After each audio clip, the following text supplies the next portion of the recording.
정용섭의 인문학적 성서 읽기 로마서 법과 자유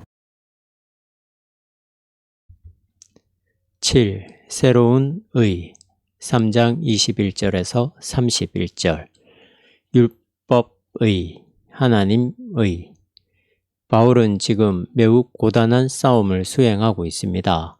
율법을 통한 의가 바로 하나님의 의라고 철석같이 믿고 있는 유대인들에게 믿음을 통한 의를 설명하고 이해시키는 작업은 보통 어려운 일이 아닙니다. 율법 외에 하나님의 한 의가 나타났다는 바울의 이 주장을 순순히 받아들일 유대인들은 하나도 없었습니다. 오늘 우리에게는 너무나 당연한 이 논리가 그 당시와 오늘의 유대인들에게 받아들여지지 않은 이유가 어디에 있을까요? 근본적으로 유대인들의 심성이 악하다거나 믿음이 없다거나 생각이 짧다는 식으로 대답을 찾을 수는 없습니다. 오히려 인간의 마음과 생각이 닫혀 있기 때문이라는 것이 훨씬 타당한 대답이 아닌가 생각됩니다. 이들은 수천 년 동안 율법의 의만을 삶의 기준으로 삼았기 때문에 그것 너머에 또는 그것을 뚫고 나오는 새로운 의의 길을 볼 수 없었다는 것입니다. 바울 이전에 이미 예수님의 주변에서도 이런 일이 있었습니다. 생명을 살리는 일이라면 안식일에도 일해야 한다는 예수님의 입장을 율법의 문자적 의미에 집착해 있던 바리새인들은 도저히 받아들일 수 없었습니다. 한쪽은 진리와 생명에 집중하고 있었으며 다른 한쪽은 율법과 전통에 집중해 있었기 때문에 이 양자 사이의 대화는 단절될 수밖에 없었던 것이죠.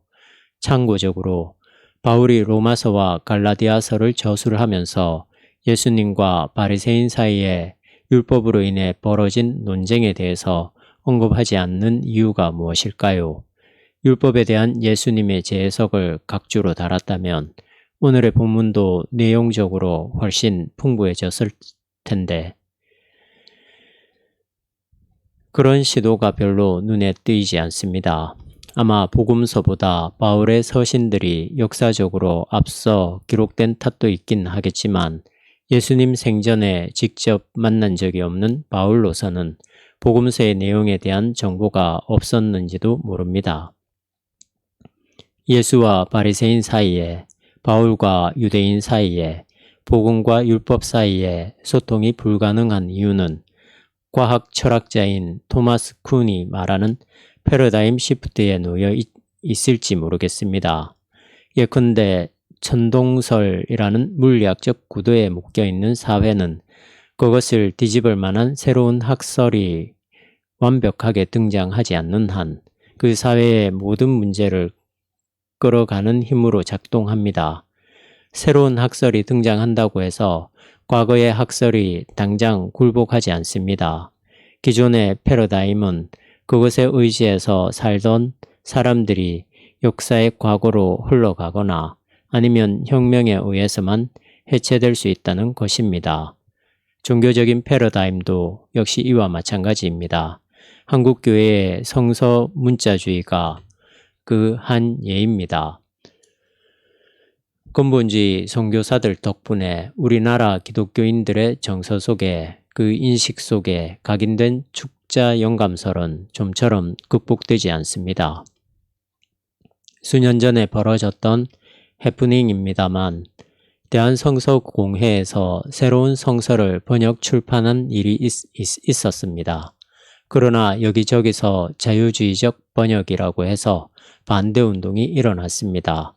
결국 그 성경은 폐기 처분되고 다시 보완된 성경이 나왔습니다만 그것도 별로 사용되지 않고 있습니다. 그 당시의 분위기를 돌아보면 참으로 웃기는 일도 많습니다. 하나님의 말씀을 성서라고 부를 수 있는가? 성경이라고 불러야 한다면서 대한성서공회와 대립되는 대한성경공회를 만들려는 시도가 있기도 했습니다. 그들은 축자 영감설이 교회 전통을 신앙의 규범으로 삼으려는 로마 가톨릭의 입장에 대한 대립 개념이라는 사실을 무시하고 무조건 그것을 고집하고 있습니다. 차별이 없으신 하나님. 바울은 믿음을 통한 의라는 자신의 주장을 차별이 없으신 22절 차별이 없으신 하나님이라는 개념을 통해서 보충합니다. 이 주장은 29절에서도 거의 같은 논조로 반복됩니다. 하나님은 유대인들만의 하나님이신 줄 압니까?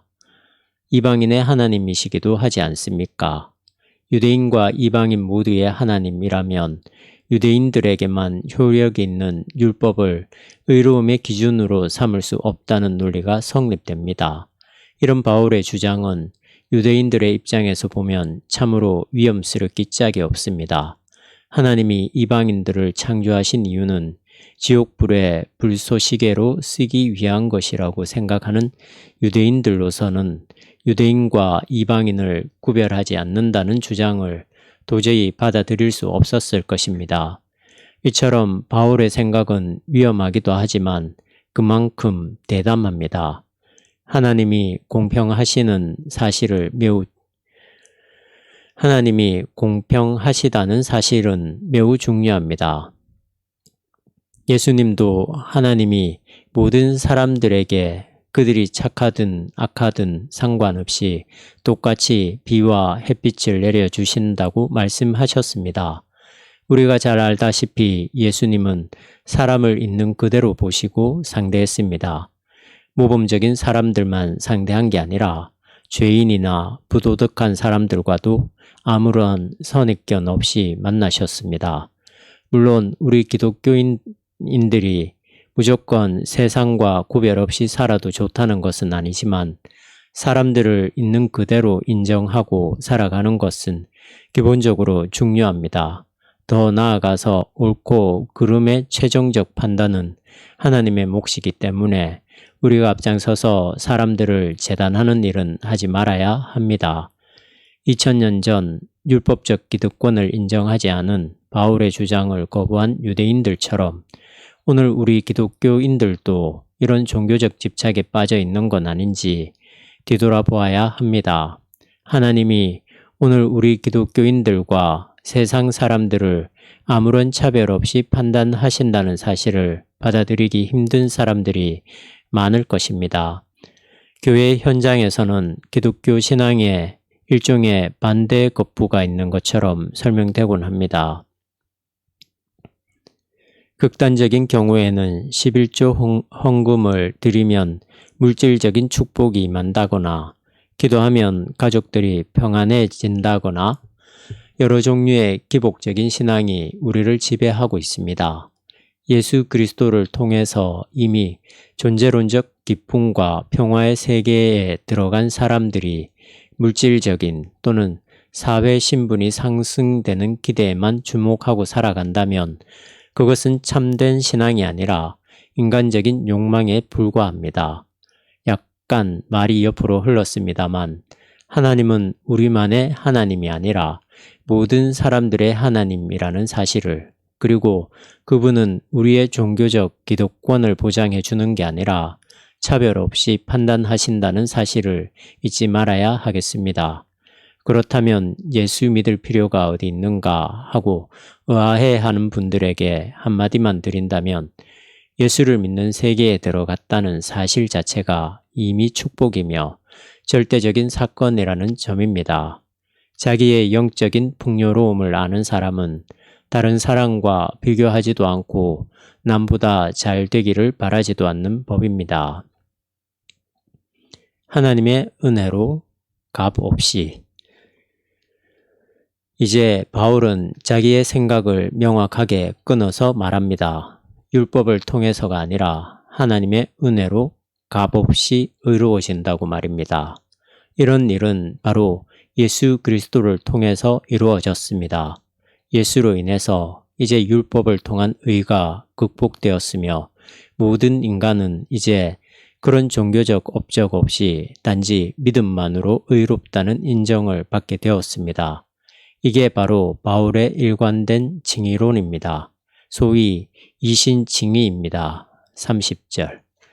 이왕에 말이 나왔으니까 칭의론에 대한 로마 가톨릭과 개신교의 차이점을 한번 짚어보겠습니다. 여기서 핵심은 의로움의 획득이 믿음만으로 가능한지 아니면 믿음과 더불어 인간의 행위도 필요한지에 있습니다. 가톨릭에서는 행함이 없는 믿음은 죽은 것이라는 야고보의 주장에 따라서 이런 인간의 행위까지 중요한 문제로 생각하지만 개신교에서는 인간의 행위를 믿음에 의한 하나의 결과로 보기 때문에 믿음을 상위 개념으로 설정합니다. 구원론에서도 역시 로마 가톨릭은 구원이 하나님의 은총이면서 동시에 인간의 업적을 필요로 한다고 주장하지만 개신교는 하나님의 은총만 절대적으로 작용하는 것이라고 주장합니다. 이 문제는 칼로 물을 자르듯 해결되는 게 아닙니다. 예수님의 가르침으로 설명하자면 나무와 열매의 관계라고 할 수 있습니다. 좋은 나무는 좋은 열매를 맺고 나쁜 나무는 나쁜 열매를 맺는다는 점에서 우선 존재가 우선한다고 볼 수 있긴 합니다. 그러나 그 나무의 존재는 열매를 보고 판단된다는 점에서 인간의 행위가 인식의 기준이 될 수 있습니다. 즉, 존재론적으로는 믿음이, 인식론적으로는 행위가 우선합니다. 그렇다고 해서 양쪽 모두 옳다는 말은 아닙니다. 기독교 신앙은 근본적으로 존재론적 착상을 우선적으로 생각하기 때문에 결국 존재의 변화인 믿음을 중심으로 생각해야만 합니다. 단, 이 믿음은 인간의 삶에 놓여 있는 수행까지를 포함하는 차원으로 심화되어야 한다는 사실을 놓치지 말아야 합니다. 자기 자랑. 바울이 율법을 통한 의에 대해서 그 한계를 지적하는 이유는 율법의 본성이 자기 자랑에 있다고 생각하기 때문입니다. 그러니 우리가 내세울 만한 것이 무엇입니까? 아무것도 없습니다. 우리가 어떻게 해서 하나님과의 올바른 관계를 되찾게 되었습니까? 율법을 잘 지켜서 그렇게 된 것입니까? 아닙니다. 그것은 믿음을 통해서 이루어진 것입니다. 사람은 율법을 지키는 것과 관계없이 믿음을 통해서 하나님과 올바른 관계를 맺는다고 우리는 확신합니다. 27, 28절. 우리의 윤리적 업적과 종교적 업적을 칭의의 토대로 간주하는 생각이 율법주의라고 한다면 그것은 곧 자기 자랑이라는 의미입니다. 앞에서 몇 번 지적된 것이지만 아무리 철저한 율법주의자라고 하더라도 그 율법을 있는 그대로 완벽하게 지킬 수 있는 사람은 하나도 없습니다. 그런데도 불구하고 여전히 율법을 통한 의만을 주장한다면 결국 모든 인간이 하나님과 올바른 관계를 맺지 못할 뿐입니다. 25절에 기록된 대로 과거에는 하나님이 인간의 죄를 간과하시는 것으로 이 문제를 해결했지만 이제는 모두가 할 수 있는 방식으로, 즉 믿음의 방식으로 인간을 의롭게 하고 따라서 하나님의 의로우심도 역시 증명된다는 것입니다. 율법주의를 자기 자랑이라고 본 바울의 통찰은 단지 종교적인 문제만이 아니라 인간의 모든 삶에 깊숙이 박혀있는 인간 본질과 연관되어 있습니다. 우리의 삶은 모두가 자기를 자랑하는 것으로 점철되어 있습니다. 동네 아줌마들이 모일 때나 동창회로 모일 때 제일 많은 대화의 주제가 자기 남편이나 자식 자랑이라고 합니다. 이건 아줌마들만의 문제가 아니라 사회활동을 적극적으로 하는 남자들이나 더 나아가서 학교 선생님들에게도 역시 해당됩니다. 대학 총장이나 학장들도 역시 자기를 자랑하기 위한 일들을 간혹 쓸데없는 일들을 펼칩니다. 지방자치가 이루어진 다음에 단체장들이 자기의 업적을 나타내기 위해서 여러 가지 전시 행정을 펼친다고 합니다. 대통령도 이런 위험성이 큽니다. 내가 있을 때 무언가를 이루어 놓아야 한다는 강박관념 비슷한 것이 작용합니다. 목회자의 입장에서 이런 경향이 아주 강한 것 같습니다. 대개는 교회가 어떻게 성장했다는 자랑거리입니다. 가끔 장로 장립식이나 헌당식 같은 행사에 참여하다 보면 명분으로만 예수님의 영광이지 실제로는 사람들의 영광을 찾는 것 같이 보여서 안타까울 때가 많습니다. 사심없이 수고한 사람들에게 격려를 보내고 따뜻한 감사의 마음을 표현하는 것은 바람직한 일이지만 그런 정도가 아니라 실제로는 온통 사람들의 자랑거리를 나열하는 데만 신경이 집중되어 있습니다. 바울의 가르침에 따르면 이런 것은 우리가 의롭다고 인정받는데 아무런 의미도 없고 효력도 없습니다. 자기가 이루어 놓은 업적으로부터 자유로워지는 것이 바로 기독교의 칭의론입니다. 율법의 토대로서의 믿음. 유대인들은 바울을 향해서 이렇게 질문할 것입니다. 그렇다면 율법은 용도 폐기되는 것이요? 이에 대해서 바울은 믿음을 통한 의로움이 오히려 율법을 굳게 세운다, 존중한다고 대답합니다. 이미 예수님도 율법을 폐하기 위해서 온 것이 아니라 완성하려고 왔다고 말씀하셨습니다. 그 완성은 곧 사랑이었습니다. 우리는 이런 사실을 너무나 잘 알고 있습니다. 그러나 실제적으로 아는 게 아니라 문자적으로만 알기 때문에 늘 시행착오를 거듭합니다. 즉, 우리는 바울이 말하고 있는 믿음을 믿음의 차원이 아니라 율법의 차원에서 추구하고 있습니다. 그 이유가 무엇인가를 살피기 위해서 이 믿음이라는 사건을 다원적 시각으로 특히 타종교와의 관계를 중심으로 정리해 둘 필요가 있습니다. 일반적으로 기독교적인 의미에서의 믿음은 오직 예수 그리스도의 사건을 인정하고 동의하는 것이라고 할 수 있습니다. 예수님이 우리의 죄를 용서받게 하기 위해서 십자가를 지셨고 하나님이 그 예수님을 생명의 세계로 옮기셨다는 사실이 바로 믿음의 내용이라는 것입니다. 이런 주장이 우리 기독교인들에게는 옳은 것입니다만 기독교 밖에 있는 사람들에게까지 똑같은 잣대를 강요하는 것은 타당하지 못합니다. 바울이 앞서 몇 번 강조했듯이 하나님의 판단 기준이 율법 있는 사람과 율법 없는 사람에게 다르게 적용되듯이 예수님의 사건을 알고 있는 사람과 모르고 있는 사람에게 똑같은 내용을 강요할 수 없다는 뜻입니다. 하나님은 오직 한 분뿐이라는 사실을 우리가 진리로 받아들인다면 다른 종교가 비록 예수 그리스도의 역사적 사실을 충분히 이해하지 못한다고 하더라도 여전히 하나님을 벗어나 있다고 볼 수는 없습니다. 예컨대 여기 한 통의 수박이 있다고 합시다. 우리는 수박의 속살을 맛본 사람들이지만 수박 그림만 본 사람들은 맛을 모르는 사람들입니다. 비록 직접 먹어보지 못했다고 하더라도 그들도 역시 수박 맛을 그리워하는 사람들이기 때문에 수박을 중심으로 한 집단에서 완전히 배제시킬 수는 없습니다. 직접 수박을 먹어본 우리가 해야 할 일은 그들에게 그림만으로 또는 수박 껍질만으로 만족해 하지 말고 직접 그 맛의 세계로 들어가게 하는 것입니다.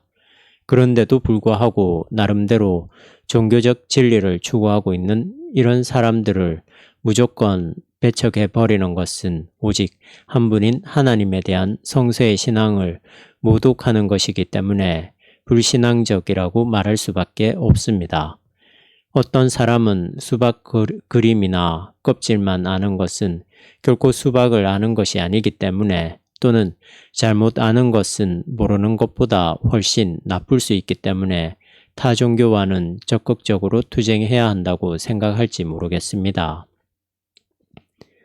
매우 종교적이었던 바리새인들이 평범했던 사람들에 비해서 예수님의 가르침을 훨씬 잘못 이해했을 뿐만 아니라 훨씬 노골적으로 예수님을 배척했다는 점에서 이 말은 일리가 있습니다.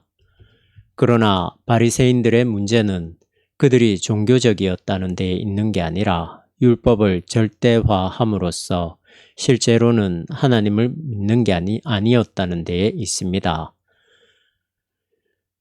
따라서 우리 기독교 안에도 이런 율법 종교적인 태도를 유지하는 사람들이 있고 오히려 타종교 안에서 진리의 영에게 마음을 열어놓는 사람들이 있다는 사실을 인정해야만 합니다. 사실 근본주의적 믿음은 진리의 영을 자기들의 전통 안에 문자적으로 가두어 놓는 것이기 때문에 기독교적인 믿음이라고 할 수 없습니다. 우리의 모든 생각과 판단을 뛰어넘어 활동하시는 성령의 능력에 우리를 완전히 맡기는 것이야말로 참된 믿음입니다. 다시 처음으로 돌아가는 말이 되겠습니다만 이러한 개방된 마음은 동양 종교의 특성이라 할 수 있는 유유자적하는 관조뿐이라거나 번뇌로부터의 해탈을 꿈꾸는 깨달음에 머물러 있는 게 아니라 예수 그리스도의 십자가와 부활이라는 명백한 목표를 움직여 나갑니다. 결국 기독교 신앙은 그리고 선교의 목표는 구원의 초석인 예수 그리스도의 십자가와 부활이 타종교인들에게 또는 일반인들에게 어떤 보편적 진리로 이해될 수 있는지 설명해야만 합니다. 기독교는 세상의 사물을 신처럼 섬기는 삶으로부터 예수 그리스도에게서 발생한 부활의 생명으로 삶의 방향을 완전히 바꾸는 것이 믿음이라는 사실을 보편적인 차원에서 해명할 준비를 늘 갖추고 있어야 합니다. 그렇지 않으면 신앙이 독단으로 변질됩니다.